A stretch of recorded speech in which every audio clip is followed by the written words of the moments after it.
উখিয়াই Inani forest, সংরক্ষিত জাতীয় উদ্যান।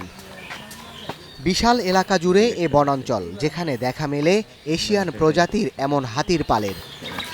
প্রতিনিয়ত নির্বিচারে উজাড় হচ্ছে বনাঞ্চল। পরিবেশ কর্মীদের দাবি, ২০১৭ সালের পর থেকে প্রায় ৫,০০০ একর বনভূমিতে গড়ে উঠেছে রোহিঙ্গা বসতি, সাথে স্থানীয়দের অবকাঠামো নির্মাণ। বন্ধ হয়ে গেছে চলাচলের ৩টি করিডোর। এতে স্বাভাবিক বিচরণ ক্ষেত্র হারাচ্ছে হাতি, খাদ্যের উৎস কমে যাচ্ছে। তাই মাঝে মধ্যেই লোকালয়ে দল বেঁধে হানা দিচ্ছে হাতির পাল, তাণ্ডব চালাচ্ছে ফসল ও বসত বাড়িতে। গরিলে খেতে হলা গরিলে আসা তাহলে মাঝে মধ্যে আইয়েরে মহর বসে হাতি আইয়েরে কিছু সেট্টা করে ডলি টলি করে যাগই।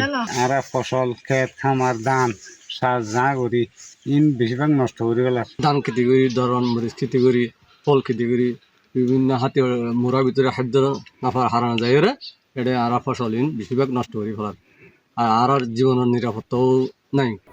হাতির তাণ্ডব থেকে ফসল সহ জানমাল রক্ষায় প্রতিরোধ গড়ে তুলেছে স্থানীয়রা। তাতে মারা পড়ছে বন্যপ্রাণী। সব শেষ গেল ১৩ নভেম্বর, বৈদ্যুতিক ফাঁদে আটকে মারা গেছে একটি হাতি। বাড়ছে হাতি মানুষের দ্বন্দ্ব। এখানে বলা হচ্ছে অনেক সময় হাতির সাথে মানুষের দ্বন্দ্ব হচ্ছে। এই দ্বন্দ্ব কেন? এই দ্বন্দ্ব হচ্ছে মানুষ হাতির আবাসস্থলে চলে যাচ্ছে, তখনই হাতি তার প্রতিবাদ জানিয়ে প্রতিরোধ সৃষ্টি করে।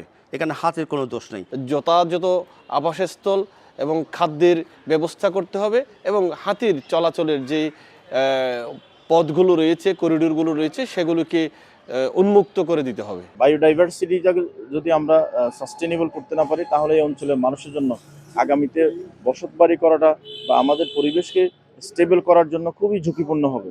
নতুন করে হাতি সংরক্ষণ নামে একটি প্রকল্প হাতে নিয়েছে বন বিভাগ, যেখানে হাতির আবাসস্থল ও খাদ্যের সংকট যোগান দেওয়ার আশ্বাস দিলেন বিভাগীয় বন কর্মকর্তা। বনাঞ্চলে যেহেতু হাতির খাবারের একটা ক্রাইসিস আছে, আমরা বনাঞ্চলে হাতির খাদ্য উপযোগী প্লান্টেশন করার জন্য উদ্যোগ নিচ্ছি। আমরা আশা করি এই উদ্যোগগুলো বাস্তবায়িত হলে এবং লোকজনের মধ্যে জনসচেতনতা একটু বৃদ্ধি পেলে আমরা এই হাতি মৃত্যুটাকে কিছুটা হলেও প্রতিহত করতে পারব। বন বিভাগের হিসাবে গেল ২০ বছরে কক্সবাজারে অন্তত ৪৪ হাতির মৃত্যু হয়েছে। এর মধ্যে ৯টি মৃত্যুর কারণ ছিল বৈদ্যুতিক short circuit. Desk report, star news.